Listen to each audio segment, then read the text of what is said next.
विक्री केलेल्या जमिनीची 4 महिलांसह अन्य दोघांनी पुन्हा विक्री करून चाकणमधील उद्योजकास तब्बल 1,65,00,000 रुपयांचा गंडा घातल्याची घटना खराबवाडी तालुका खेड येथे घडली आहे।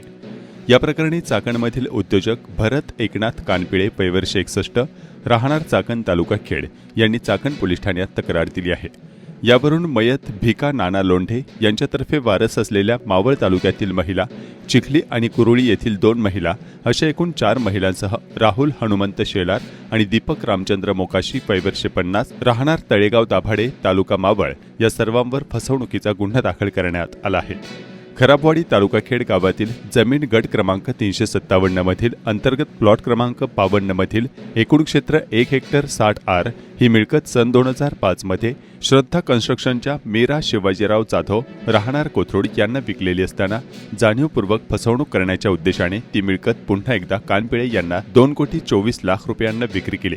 या व्यवहारात कानपिळे यांच्याकडून 1,65,00,000 रुपये घेऊन सदरची जमीन मिळकत ताब्यात न देता किंवा व्यवहारापोटी घेतलेले पैसे परत न देता खोटे साठे खत, खरेदी खत रजिस्टर करून जमीन विकत असल्याचे भासवून ही फसवणूक करण्यात आल्याची बाब समोर आली आहे।